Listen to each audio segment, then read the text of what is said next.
세 분 나오셨습니다. 한 분씩 소개해 드리겠습니다. 야당의 공세를 다 막아내는 정치 방공망, 대통령 수비라인의 핵심 전력입니다. 김지호 더불어민주당 대변인 나오셨습니다. 안녕하십니까? 반갑습니다. 네. 성남 출신 정치인 김지호입니다. 반갑습니다. 의도가 담긴 앞에 수식어부가 붙습니다. 경기도 성남입니다. 알겠습니다.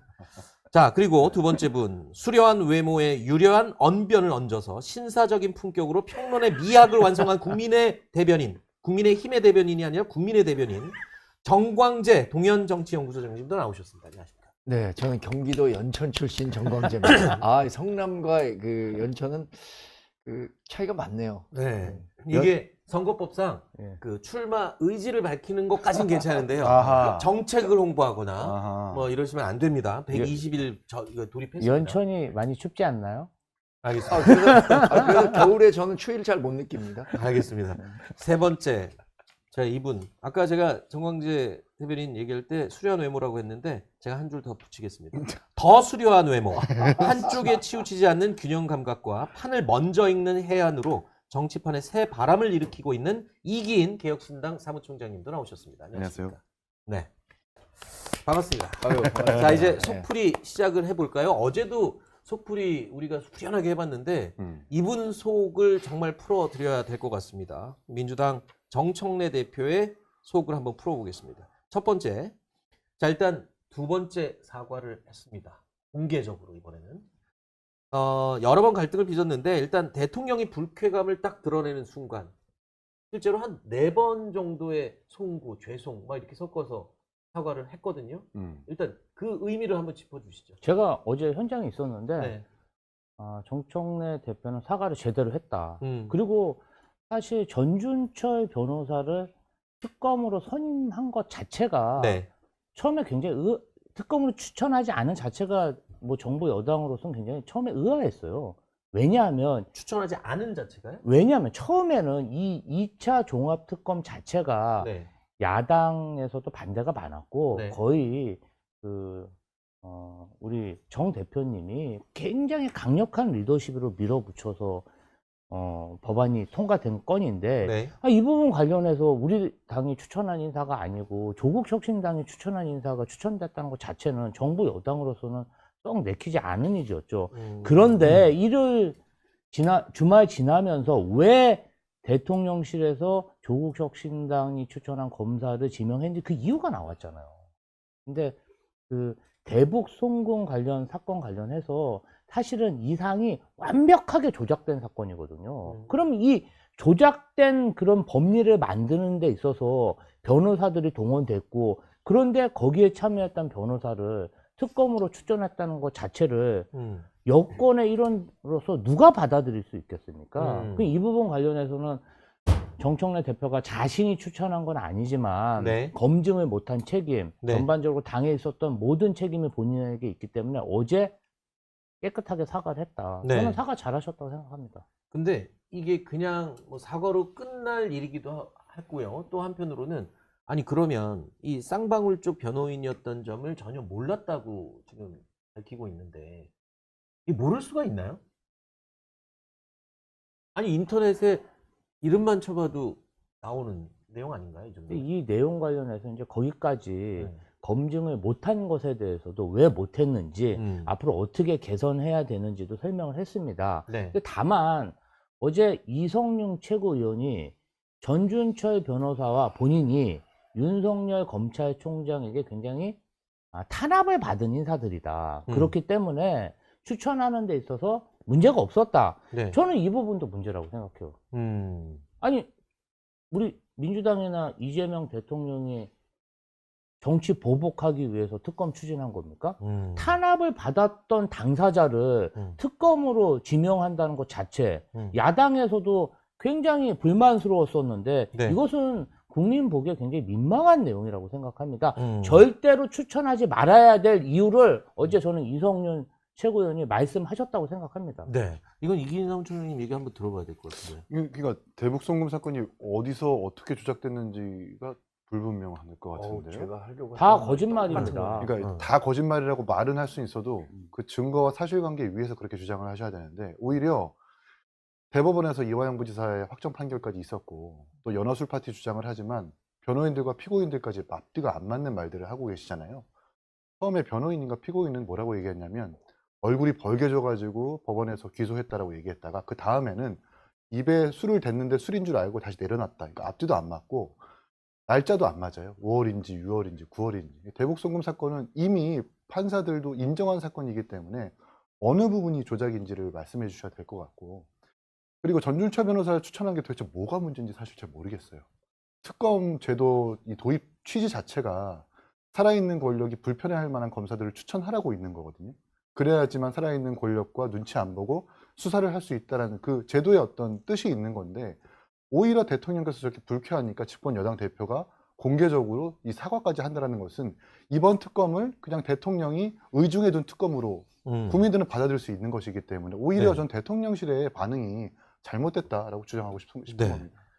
이 김어준 씨, 뭐 충정로 대통령이라고 일부에서 또 표현하기도 하는데, 열받은 쪽은 열받을 만한 이유가, 문제 없다는 쪽도 문제 없는 이유가 있다 하면서, 글쎄요, 이 뉘앙스를 보면 정청래 대표를 조금 두둔하는 발언을 했어요. 정청래 민주당 대표 속풀이를 좀 하자면 네. 사실 사과는 했지만 네. 아니 이게 이렇게 욕먹을 일인가? 라고 내심 생각할 수 있을 것 같아요. 지금 정청래 민주당 대표를 흔드는 여러 세력이 있습니다. 우리 사면 초과라고 하는데 지금 정청래 민주당 대표는 사면 초과 정도는 아니고 한 3면 명가 정도는 되는 것 같아요. 네. 그러니까 굉장히 수적으로 또 권력을 가진 사람들이 이 정청래 민주당 대표의 리더십을 흔듭니다. 대표적인 게 조국혁신당과의 그 합당 과정에서 아니 다 합당하자 그래서 본인이 합당하자 제안했고 당내에서 토론한 후에 당원들의 의중을 물어서 그걸 바탕으로 합당을 마무리 짓자. 이게 잘못된 일인가? 그런데 그것에 대해서 민주적 절차가 문제라느니 뭐 독단적이라느니 이런 식으로 흔들고 있단 말이에요. 문건 관련해서도 사실 실무적으로 그 합당이 이루어진다면 당연히 검토해 볼 수 있는 거 아니에요? 더군다나 사무총장이 지시해서 작성했다. 그리고 그 유출한 것에 대해서도 조금 더 깊게 들어가면 유출의 배경, 그러니까 유출의 정치적인 어떤 다른 배경이 있었던 거 아니냐 의심해 볼 만한 대목이 있거든요. 지금 특검 추천 관련해서도 이게 일종의 내가 후배 있잖아요. 혼내려고 할 때 네. 뭔가 꼬투리를 잡아야 된단 말이에요. 근데 한 10분 정도 하루 늦었어. 네. 그럼 그걸 반박할 수 없는 거 같고, 야, 너 왜 이렇게 늦었어? 그러면서 그동안 쌓였던 것들 다 쏟아내거든요. 너 그렇게 생활하면 안 돼. 이거 특검 추천도 마찬가지예요. 그렇게 욕먹을 일이 아니라고 생각하는, 감정적으로는 이재명 대통령이 싫어할 수 있어요. 불쾌하고 화날 수는 있지만 이성적으로 보면은 이기인 총장 얘기한 것 같은 얘기예요. 아니, 특검이라는 게 원래 독립된 그 검사를 임명해갖고 능력 있는 검사에게 수사하라고 맡기는 거 아니에요. 근데 본인의 수사를 그 본인과 반대되는 식의 변호를 했다는 이유만으로 그거에 대해서 선정 안 하고 조국혁신당에서 추천한 사람 하는 거, 그것도 이해하기 어려운 거죠. 하여튼 정청래 민주당 대표는 그러니까 이른바 친명그룹이라는 곳에서 나의 당내 리더십을 흔들기 위해서 작정했구나. 나 근데 정말 억울하다. 이런 정도로 번질 문제라고 생각하지 않는다. 이게 정청래 민주당 대표의 솔직한 속마음일 것 같습니다. 그러면 사과를 했지만 속으로는 굉장히 그 아린 속을 안고 사과를 했다. 그런 경우 많잖아요. 본인은 억울하다고 생각하지만 네. 상황이 네. 이러지 않고는 내가 이 보신하기가 어렵다. 저는 전준철 변호사가 검사를 그만둘 때 그 시점도 매우 중요하다고 봅니다.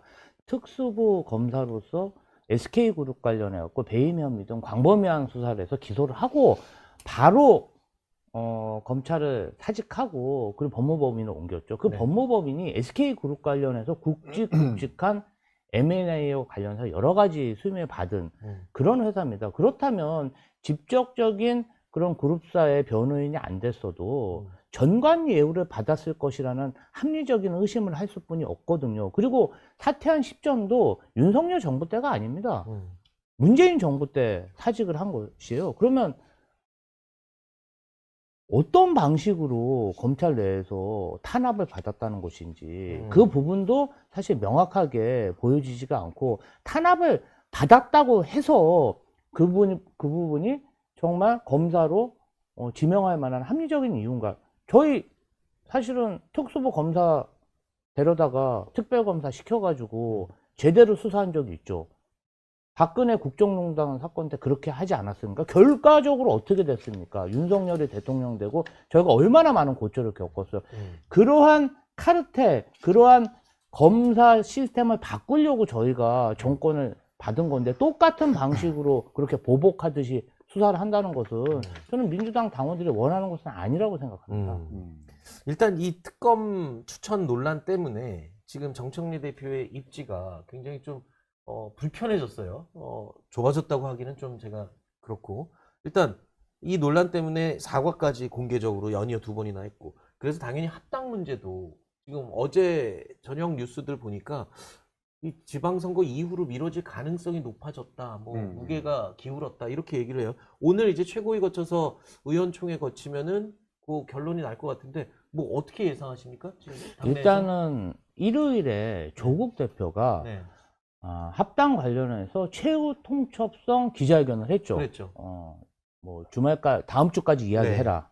네. 이야기하셨는데 그래요. 이게 합당이 어떻게 보면 결혼하고 좀 비슷해 보입니다. 그런데 어떤 시점을 선포하고 그때까지 대답을 해라. 네.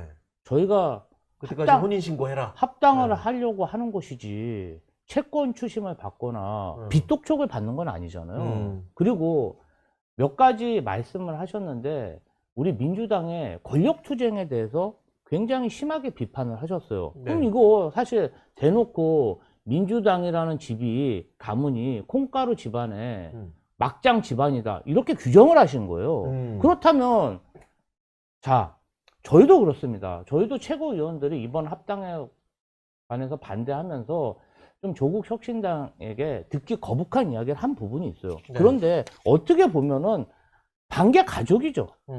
시누이, 시동생, 처남, 처제 이런 직접적으로 좀 연관성이 떨어지는 분들은 그런 말을 해도 왜냐하면 우리가 어떻게 보면은 170명의 시누이가 있는 거 아닙니까? 네. 저쪽은 한 10명 있는 거고 네. 그러면 말이 많을 수뿐이 없잖아요. 아니 근데 그럼 하나- 당대표가 혼주가 신랑 신부가 너희 집 막장 집안이야. 언제까지 얘기해? 이거는 사실은 상견례도 하기 전에 이 혼담을 깨겠다는 선전포가 아니겠습니까? 근데 그 며느리 입장에서 보면 아무것도 안 하고 가만히 있었는데 시동생 시누이들이 막 싸우느라고 내 욕까지 해.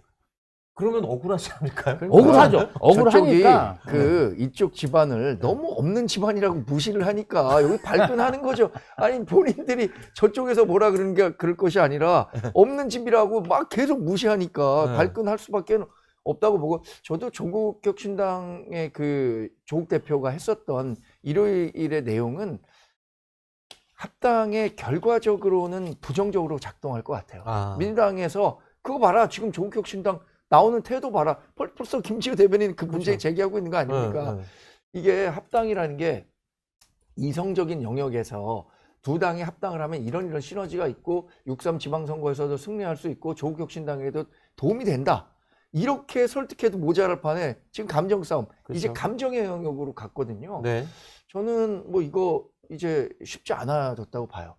사실 지난 중반까지만 하더라도 민주당 지지자들이 합당 찬성 여론이 높았기 때문에 불협화음은 있어도 합당할 수 있겠다라고 생각했는데 이제 청와대 자꾸 대통령실이라 그러는데 청와대가 완전히 참전해버린 거예요. 네. 이 특검도 그렇고 한준호 의원, 더민초, 김민석 총리를 비롯해서 완전히 청와대의 의중이 말만 안 했을 뿐이지 이거 합당 지방선거 전에 안 된다라고 확실히 당에 시그널을 줬기 때문에 네. 오늘 그 의원총회에서 분명히 절반 넘는 의원들이 이대로 안 된다라고 얘기할 거고 네. 상임고문단하고도 정청래 민주당 대표가 만난다고 하더라고요. 네. 상임고문단도 분명히 이런 경고의 목소리를 줄 것으로 보기 때문에 네. 이런 것들을 차츰 빌드업해서 이거 정청래 민주당 대표의 출구 전략으로 그렇군요. 이어지지 않을까. 일단 정청래 대표가 당원들의 의견에 따르겠다라고 여러 차례 얘기했잖아요. 네. 이제 근데 그 여론을 듣기 위한 게 대표적인 또 여론조사일 텐데 그렇죠. 지금 이 합당 여론조사도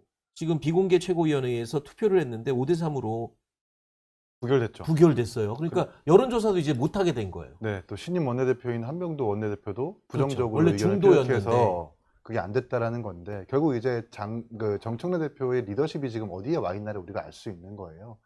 리더십이 위기인데 그 위기를 누가 초래했느냐? 본인이 초래한 거거든요. 자초한 것이라고 좀 봅니다. 이 코스피 5천 달성 때 갑자기 합당 제안해버리고 또 합당이 뭐 답은 정해져 있지만 넌 대답만 해가 아니라 제안 차원이라고 하지만 지난 주말 사이에 합당 문건이 나와버렸잖아요. 우리 채널A에서 단독 보도하지 않았습니까? 네. 거기다가 전준철 변호사의 특검 추천까지. 그러니까 한 번은 실수일 수 있고 두 번은 오해일 수 있는데 세 번부터는 사실 고의입니다. 그 어떤 동력이 정청래 대표의 연임 당대표라는 것에 개인적인 욕심에 기인했다면 그거야말로 이 합당이 이뤄지지 않을 거라는 증거를 좀 말해주는 것이라고 생각하고요. 아니 프로포즈를 한 것은 더불어민주당이었어요. 네. 결혼 상대방인 조국혁신당 사도는 가만히 있었습니다. 근데 더불어민주당의 신우이들이 앞서가지고 이 결혼 안 된다라고 지금 막 막고 있는 거거든요.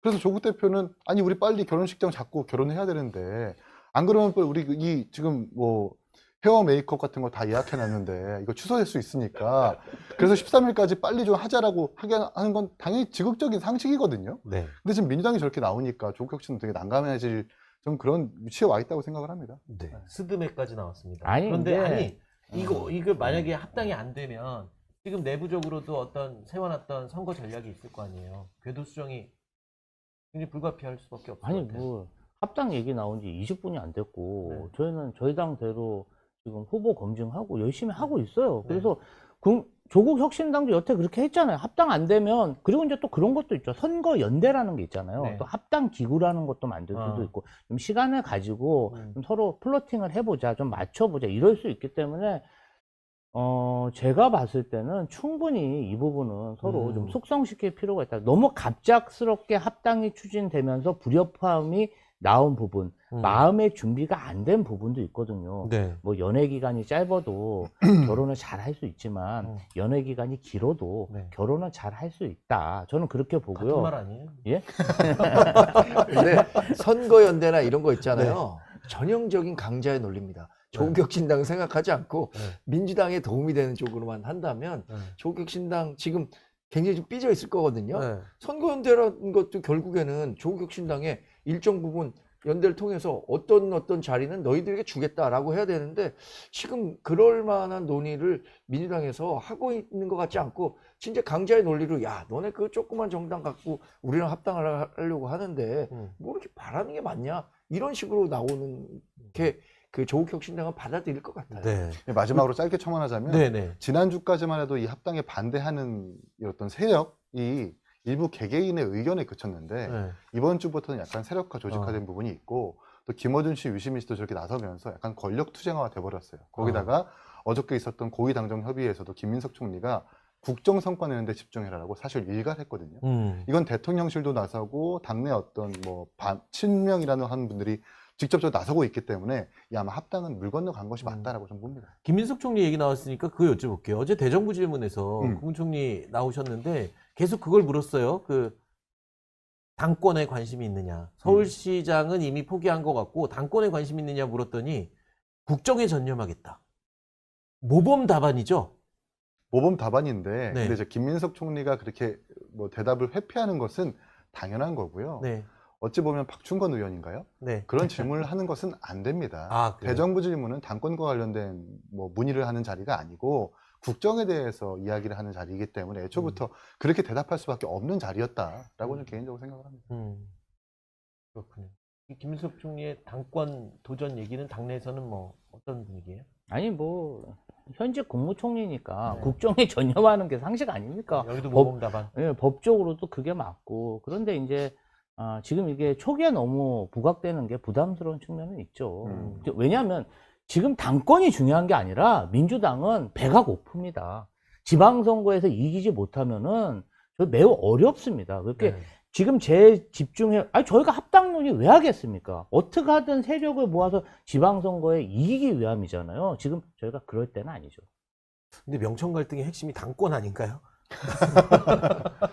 그러니까 정청래 대표가 연임 당대표 때문에 합당 추진하고 리니 1표제에 추진하는 거 아니냐라는 세간의 평론가들의 평론, 정치인들의 공세, 공격이 있어도 한 번도 부정하지를 않아요. 어. 원래 이만하면 어. 아닙니다. 지방선거 이후에 저는 연임 당대표 같은 거 관심 없고 오로지 지방선거의 승리와 초기 국정에 대해서 성과를 내는데 집중하겠습니다라는 지극히 당연한 반응이 나와야 되는 건데 한 번도 말하지 않고 부정하지 않는다라고 하는 것은 노골적으로 연임 당대표를 하겠다라는 의지인 거죠. 자, 그리고 그 아까 김인석 총리에게 질문했던 사람은 윤우덕 의원이 죄송합니다. 그걸 했고요. 박충건 의원은 그 반미 친중에 대해서 맞습니다. 질문을 맞습니다. 했었거든요. 맞습니다. 그건 제가 정정해서 바로 잡도록 하겠습니다. 김인석 총리는 네. 이 마음은 굳힌 거예요. 네. 본인이 아니 누가 지금 봐도 뭐 그렇다 봐도 보여요. 얘기했겠지만 네, 알겠습니다. 여기 대해서 네. 어떻게 인식되느냐가 중요한 거지. 네.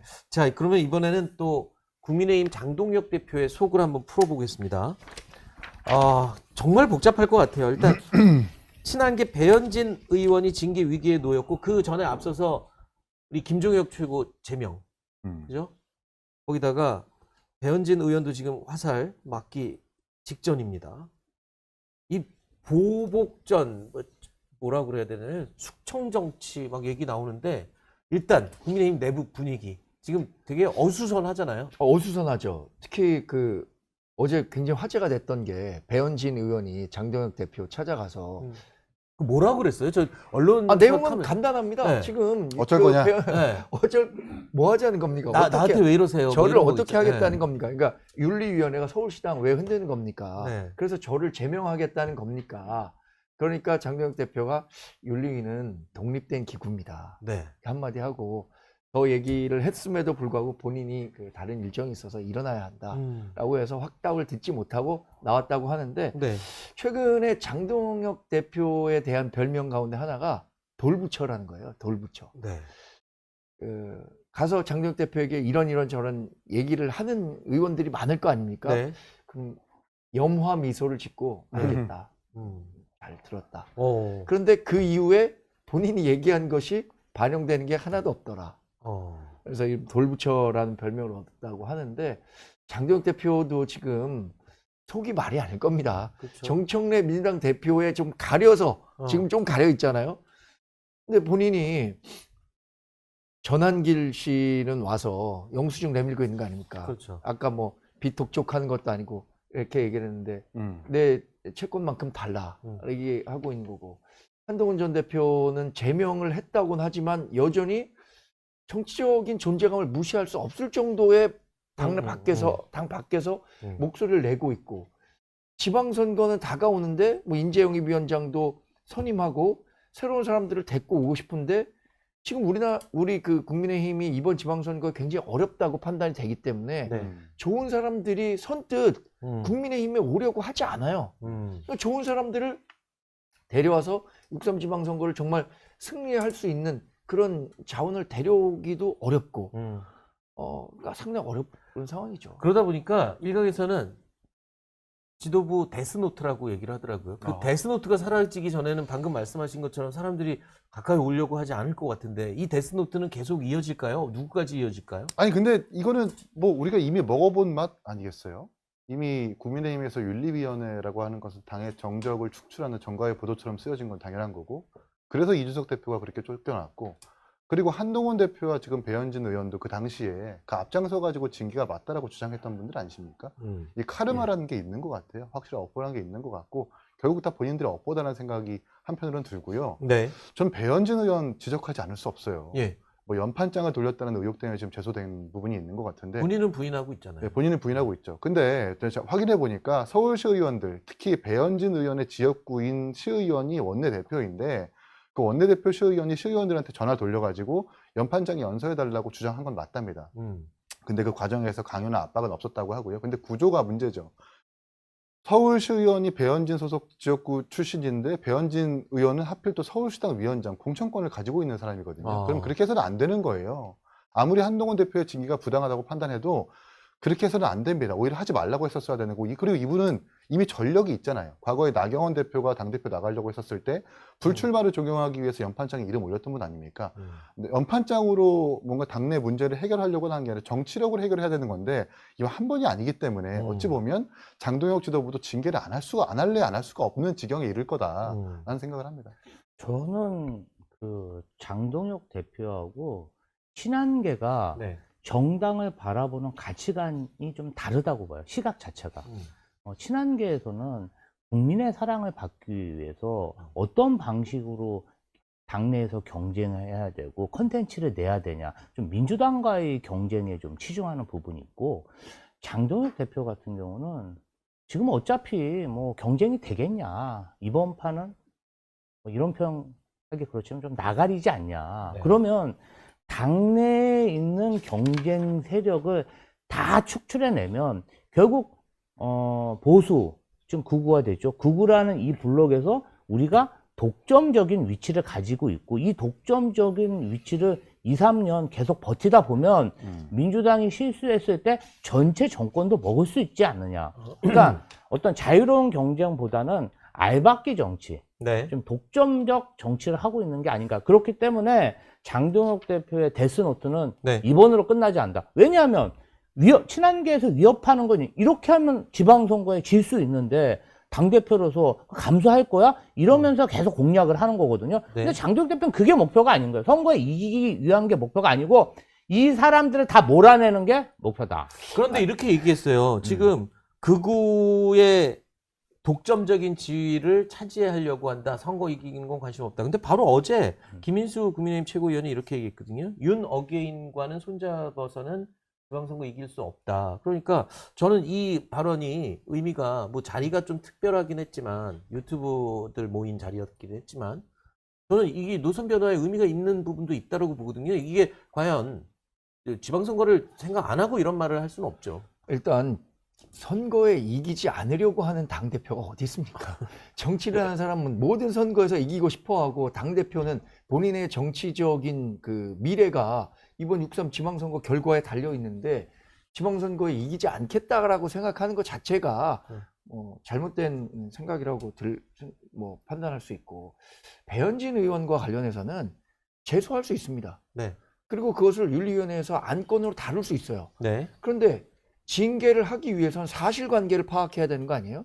근데 지금 뭐 연판장, 연명서에 대해서 서울시 수석 부위원장 모두가 그런 식의 강요 없었다. 지금 이긴 총장도 얘기하는 것처럼 전화 돌렸지만 거기에서 이런 것들이 있으니까 의견을 내달라고 한 것이지, 그거 서명하라 이렇게 얘기한 건 아니잖아요. 그런 증언들이 나오고 있는데 윤리위원회를 구성해서 이거를 징계까지 한다? 저는 뭐 이걸 안건으로 다루는 것까지는 할 수 있지만, 징계까지 한다고 한다면 다른 정치적인 목적이 있다. 그러니까 서울시장으로서, 위원장으로서의 지위를 정지시키기 위한 건 아니냐, 이런 오해를 살 수 있기 때문에 6.3 지방선거에 임하는 지도부에도 대단히 큰 부담이 될 거예요. 이런 부분에 대해서 윤리위원회가 잘 판단해야 한다고 생각이 들고. 근데 전 궁금한 게요.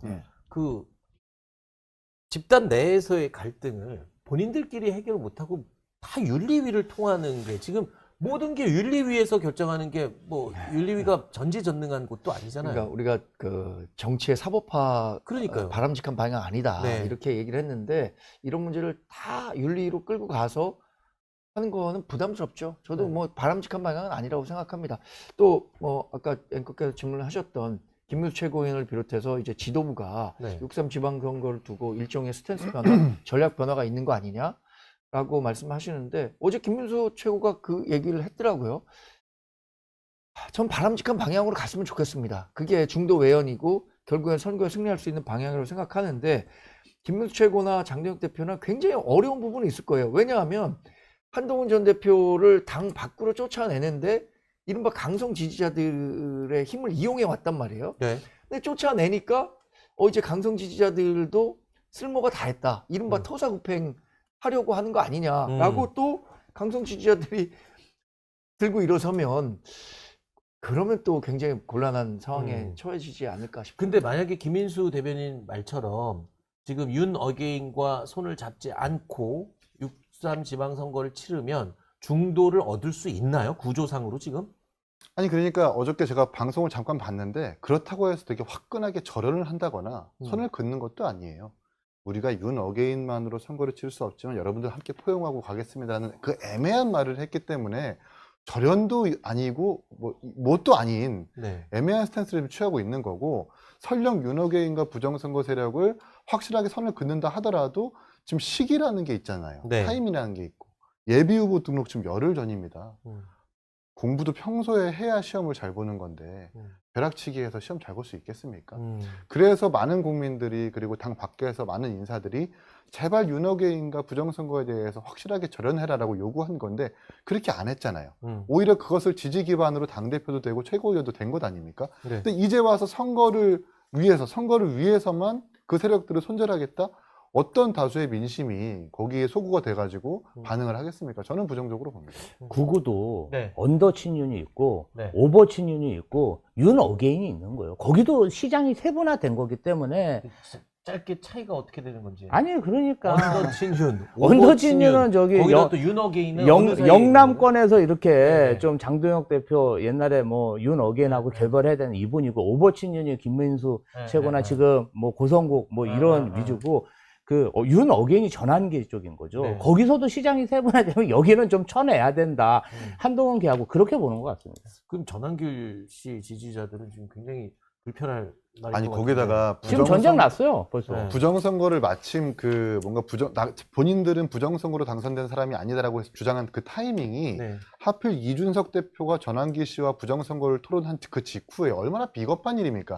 지금까지 부정선거 사람들과 끝까지 절연하고 토론을 통해 가지고 검증을 하라고 그렇게 요구했는데 3% 정당이 부정선거 토론을 한다고 하자마자 네. 30% 지지율의 정당이 그렇게 뒤따라오는 것은 이건 뭔가 제1야당으로서의 어떤 바람직한 자세는 아니라는 생각이 듭니다. 우리 작가가 장동혁 대표의 입장이 조금 발언 기회가 없었으니 발언을 장동혁 자제하거나 아니면 장동혁 대표의 입장을 또 한번 아니 좀 방어를 대변해 해주시죠. 주세요. 아니, 네. 굉장히 그 고민이 많으실 거예요. 네. 아까 얘기한 것처럼 6.3 지방선거에 장신의 정치적 명운이 달렸다. 이렇게 판단할 거기 때문에 어떤 식으로든 기존에 했었던 방향으로 선거 이기기 어렵다라는 생각은 분명히 하고 있을 겁니다. 제가 볼 네. 때는 장동혁 대표 걸어야 돼.